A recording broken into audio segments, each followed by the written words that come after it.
दोस्तों हाल ही में आपको पता होगा केंद्र में नई सरकार बनने के बाद प्रधानमंत्री नरेंद्र मोदी गवर्नमेंट द्वारा घोषणा की गई है कि हमारे देश में 1 करोड़ नए पीएम आवास योजना के तहत घर बनाए जाएंगे। राइट, हाल ही में केंद्रीय कैबिनेट बैठक में इस PMAY योजना के दूसरे चरण को मंजूरी भी मिली है और इसी दूसरे चरण के तहत 1 करोड़ घर बनाने का सरकार ने लक्ष्य रखा है। लेकिन अगर आपने भी पीएम आवास योजना का फायदा लिया है या भविष्य में आगे जाकर आप प्रधानमंत्री आवास योजना की सब्सिडी का फायदा लेते हो तो आपको ये नए नियम जरूर जानने चाहिए। सरकार की तरफ से कुछ नए दिशा निर्देश जारी किए हैं। अगर आप इन नियमों की अवहेलना करते हो तो पीएम आवास योजना की आपको मिली हुई सब्सिडी भी वापस ले सकती है सरकार और इसके बाद आपको लोन की EMI भी बढ़ी हुई देनी पड़ेगी। तो चलिए देखते हैं इसको लेकर आखिर क्या है नए नियम। आपको पता होगा पीएम आवास योजना के तहत जो पात्र व्यक्ति होते हैं उन्हें क्रेडिट लिंक्ड सब्सिडी स्कीम के माध्यम से होम लोन पर रियायत मिलती है। मतलब जिस बैंक से आप होम लोन ले रहे हो तो वहाँ लगभग 2.5 लाख 3 लाख रुपए तक की पीएम आवास योजना के तहत सब्सिडी मिल जाती है। राइट, लेकिन कई लोगों को ये पता नहीं है कि इस स्कीम की कुछ शर्तों के उल्लंघन पर सरकार आपसे सब्सिडी वापस भी ले सकती है। अब देखिए इसको लेकर क्या क्या नए नियम हैं। मोटे मोटे तौर पर 3 ऐसी परिस्थितियां हैं या यूं कह सकते हैं कि सरकार के 3 ऐसे नियम हैं जिनके उल्लंघन पर क्रेडिट लिंक्ड सब्सिडी यानी कि जो लोन पर मिलने वाली सब्सिडी का फायदा है वो आपसे सरकार वापस ले सकती है। अब वो 3 स्थितियां कौन कौन सी समझिए आप। पहली स्थिति, अगर कर्ज लेने वाला यानी कि जो बैंक से लोन लेता है वो लोन की किस्तें चुकाने में देरी करता है और फिर लोन पर जो बैंक NPA घोषित कर देते हैं, तो अगर आपका लोन NPA बन गया यानी उसकी वसूली करना अब मुमकिन नहीं है, ऐसे केस में भी सरकार आपसे पीएम आवास योजना की सब्सिडी वापस ले सकती है।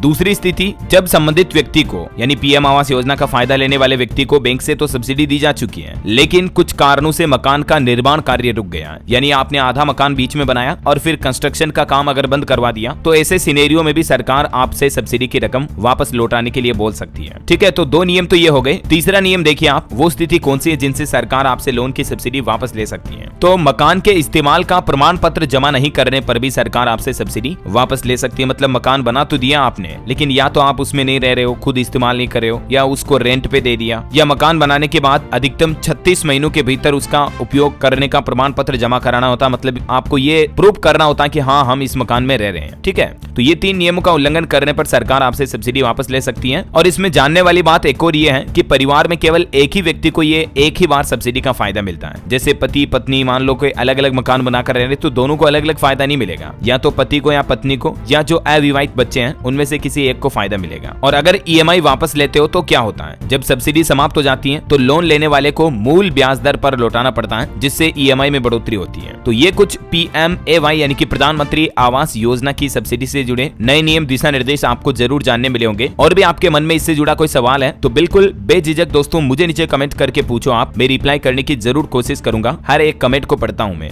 और बाकी इस वीडियो को लाइक और शेयर करना, DLS न्यूज चैनल को सब्सक्राइब करके बेल आइकन जरूर दबा देना रोजाना ऐसी इंफॉर्मेटिव काम की खबरें देखते रहने के लिए। जय हिंद, जय भारत, वंदे मातरम।